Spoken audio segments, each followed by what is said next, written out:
Hello दोस्तों, इस video में हम एक क्वेश्चन कॉम्प्लेक्स एनालिसिस का सॉल्व करेंगे। ये प्रॉब्लम दिसंबर 2023 नेट पेपर का है। ये एक पार्ट सी का प्रॉब्लम है जो कि कम्प्लीटली डिपेंड करता है कॉची इंटीग्रल फार्मूला पर। तो चलिए शुरू करते हैं। इस प्रॉब्लम में हम ये दो रिज़ल्ट यूज़ करेंगे।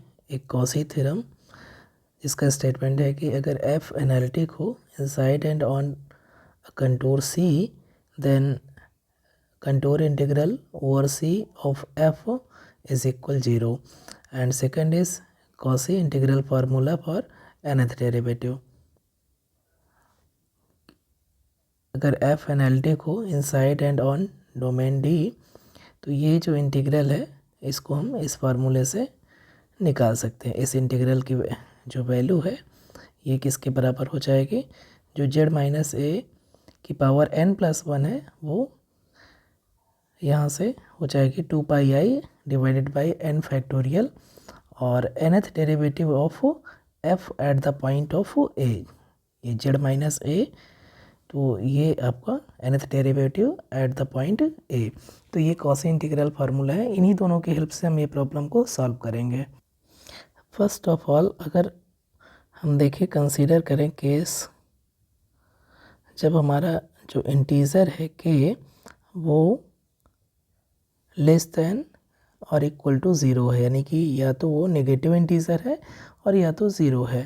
तो अगर ये नेगेटिव इंटीजर है या ज़ीरो है तो उस केस में आई के कितना हो जाएगा, देखिए आई के हो जाएगा integral over mod of Z equal to 1 E to the power Z upon E to Z to the power K D Z हो जाएगा।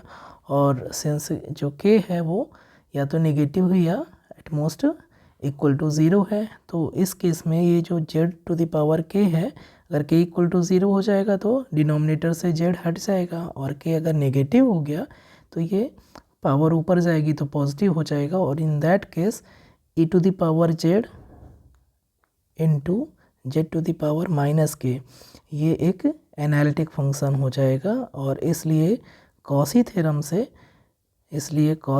से इस केस के लिए जो आई के है वो कितना हो जाएगा, आई के इक्वल टू ज़ीरो हो जाएगा जब आपका इंटीजर नेगेटिव या इक्वल टू ज़ीरो रहेगा। इसलिए जो फर्स्ट ऑप्शन है, ओके अब हम आगे बढ़ते हैं। तो अभी हमने कंक्लूड किया कि जो इंटीग्रल आई के की वैल्यू होगी वो ज़ीरो हो जाएगी अगर के नेगेटिव इंटीजर है या इक्वल टू ज़ीरो है। और दूसरा केस लेते हैं, इफ़ के is greater than equal to 1। तो इस केस में जो हमारा आई के है वो कितना हो जाएगा, आई के हो जाएगा integral over mod of Z equal to 1 and E to the power Z divided by Z to the power K D Z. इसको हम क्या लिख सकते हैं, इसे हम लिख सकते हैं mod of Z is equal to 1 F of Z divided by Z to the power K plus 1। तो जो हमारा आई के था उसको हमने लिख दिया integral over mod of Z equal to 1 F Z divided by Z to the power K minus 1 और प्लस 1। तो माइनस 1 और प्लस 1 एडजस्ट होके के दे देंगे, और हमें जो यहाँ पर लिखा हुआ है वही सेम इंटीग्रल की वैल्यू मिल जाएगी। यहाँ पर F Z equal to E to the power Z है। अब ये जो हमारा ये जो फॉर्म है ये सेम जो कॉची इंटीग्रल फार्मूला है उस टाइप का हो गया। तो अब इसकी value actually Cauchy integral formula से क्या हो जाएगी, ये हो जाएगी 2πi अपॉन n+1। यहाँ पर n की जगह क्या है, k माइनस 1 है, k माइनस 1 है, और f derivative k minus 1 times at the point, यहाँ पर जो z माइनस a है, a की वैल्यू आपकी ज़ीरो है, यानी कि एट द पॉइंट ज़ीरो। तो चूँकि यहाँ पर F Z equal to E to the power Z है, तो इसको कितना भी टाइम डिफ्रेंशिएट करेंगे हमेशा e to the power z आएगा, और इसकी वैल्यू एट द पॉइंट 0 ये हमेशा 1 आएगी। तो ये एक्चुअली में हो जाएगा 2 pi I upon k minus 1 factorial. Sorry यहाँ पर फैक्टोरियल है, यहाँ पर हम कॉस इंटीग्रल फार्मूला यूज़ कर रहे हैं, तो यहाँ पर 2 pi I divided by n factorial है, तो उसी से यहाँ पर फैक्टोरियल भी आया। इसलिए अगर हम इसका देखें आई के की वैल्यू हमारे पास कितनी आ गई, 2 pi I divided by k minus 1 factorial आ गई। ये किस केस के लिए है, जब k की value greater than equal to 1 है। तो जो फर्स्ट ऑप्शन है वो हमारा इनकरेक्ट हो जाएगा, क्योंकि फर्स्ट ऑप्शन में क्या कह रहा है कि आई के हमेशा 0 होगा, जबकि ये पॉसिबल नहीं है, हमेशा आई के 0 नहीं होगा, सिर्फ नेगेटिव इंटीजर या k इक्वल टू 0 के लिए ये 0 होगा आई के, अदरवाइज़ ये क्या होगा, नॉन ज़ीरो होगा।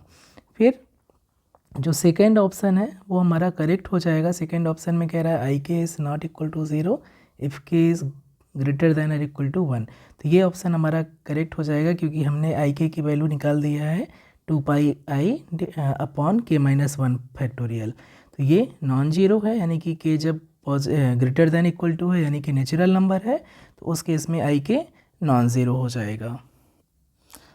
अब आई के की value 2 pi I upon k minus 1 factorial आ गई है, इसलिए आई के का जो मैग्नीट्यूड है वो कितना हो जाएगा, मॉडुलस इसका हो जाएगा 2 pi upon k minus 1 factorial हो जाएगा, और आई के प्लस 1 कितना हो जाएगा, सिमिलरली आई के प्लस 1 कितना हो जाएगा, इसका जो मॉडुलस है वो हो जाएगा 2 पाई अपॉन k फैक्टोरियल हो जाएगा।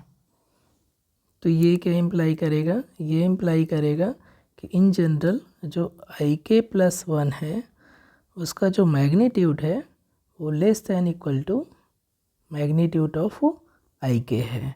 तो हमारा जो थर्ड ऑप्शन है वो इनकरेक्ट हो जाएगा, क्योंकि थर्ड ऑप्शन में क्या रहा है, आई के का जो मैग्नीट्यूड है वो less then magnitude of I के प्लस 1 है, जबकि यहाँ पर रिवर्स हो रहा है। अगर हम k इक्वल टू 2 रख लें, तो k इक्वल टू 2 रखेंगे तो जो हमारा I2 की वैल्यू है, I2 की वैल्यू आ जाएगी 2 पाई बाई 2, यानी कि पाई हो जाएगा, और I1 की वैल्यू हमारी आ जाएगी, I1 की वैल्यू आ जाएगी 2 पाई आ जाएगी। तो हमारा I2 strictly less than I1 हो जाएगा, और यहाँ पर क्या होना चाहिए था, थर्ड में I1 लेस दैन और इक्वल टू I2 होना चाहिए, जबकि इनइक्वलिटी रिवर्स आ रही है, तो हमारा थर्ड ऑप्शन भी इनकरेक्ट हो जाएगा। और चूँकि हमें मिला है जो आई के है उसका magnitude 2 pi divided by k minus 1 factorial है, और इसलिए इसकी जो लिमिट होगी k टेंस टू इन्फिनिटी पर, k टेंस टू इन्फिनिटी अगर हम करेंगे तो ये क्या हो जाएगा, डिनोमिनेटर में k माइनस 1 फैक्टोरियल है, तो जैसे ही k इनफाइनाइट को टेंड करेगा तो ये वैल्यू आपकी 0 को टेंड करेगी, तो जो लास्ट ऑप्शन है वो भी आपका इनकरेक्ट हो जाएगा। तो सिर्फ और सिर्फ सेकेंड ऑप्शन इस प्रॉब्लम का करेक्ट होगा, बाकी सारे इनकरेक्ट हो जाएंगे ऑप्शन।